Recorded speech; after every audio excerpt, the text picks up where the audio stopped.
Hi, welcome to the Tournament Center. It's Zac Hill, and I'm here with the man that produced arguably the best performing deck at the tournament, Sam Black. Sam, you're the creator of the deck played by many members of Star City Black. Yeah. Can you tell us a little bit about it?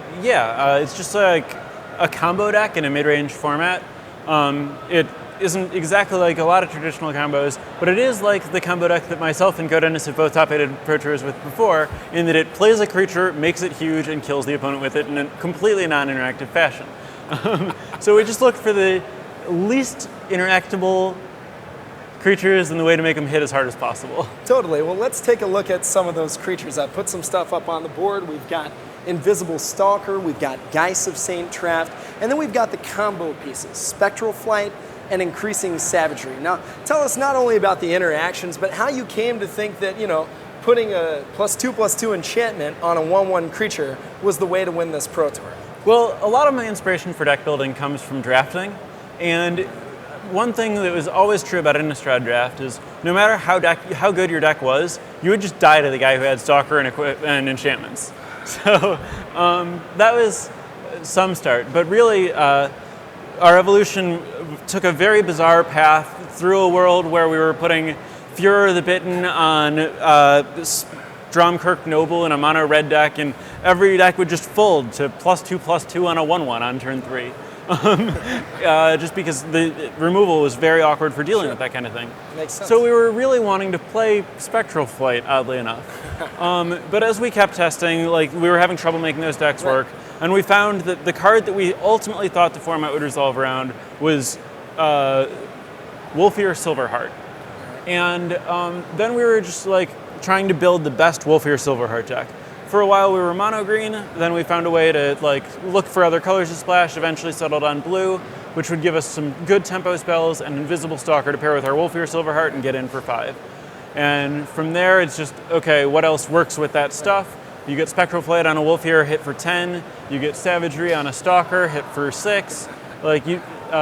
Spectral Flight on a Geist St. Traft, hit for 8. Just all kinds of different ways to build combos that are going to hit your opponent for massive chunks of their life in ways that don't let them just chump block with a Master of the Wild, or a Master of the...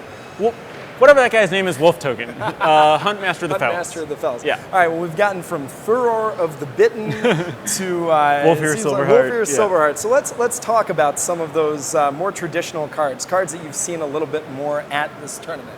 Now, we've talked a little bit about Silverheart. You're also playing Strangleroot Geist. Has been a staple of this format. You said it's about Wolfir Silverheart. What's so special about this card? It's enormous.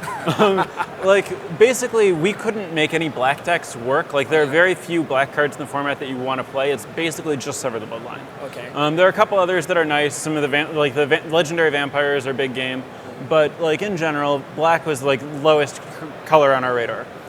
The fact that no one was playing black meant no one has removal spells that actually kill this guy. You have all these burn spells that never get anywhere near an 8/8. Right. 8 is a lot.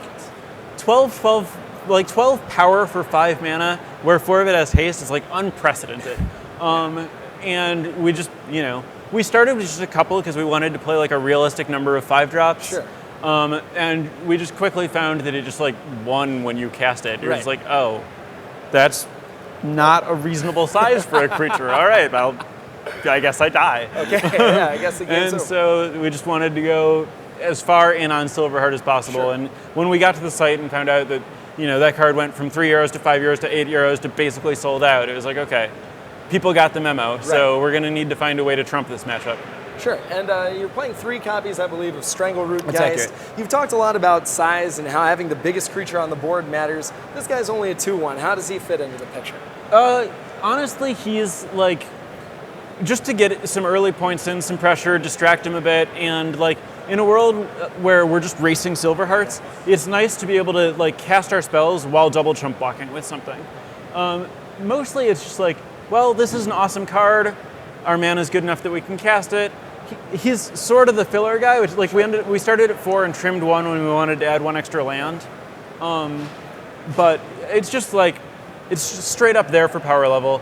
And also, you need enough creatures to enchant and it's Sure. a body that you can enchant. Makes sense. So you talked about how good your mana was, and we've seen white spells, blue spells, green spells. Let's go to the next slide, and let's see if we can talk about how you're able to cast all of this stuff. So we've got Avacyn's Pilgrim. It's been a staple of the format. We've got Abundant Growth, and all of this is part of your mana base. We haven't put the lands up on the wall, but tell us a little bit about how you arrived at a deck that you say has such good mana base. Yeah, absolutely. So mana in this format is generally horrendous. Oh, yeah? There are no dual lands for allied colors short of Cavern of Souls. All these people are like trying to play 3 colors because there aren't enough good cards in 1 color because it's just a block. The pool's not that like deep. Right. And so one of the few ways to make mana work, you have enemy color dual lands, you have Evolving Wilds, you have Abundant Growth, you have Avacyn's Pilgrim is one of the best fixers in the format because it only costs 1 mana and gives you another color. Right.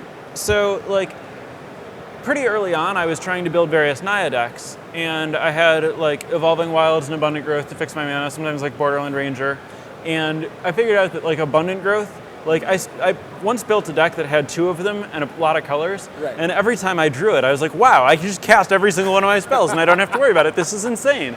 Like, why am I only playing 2 of this?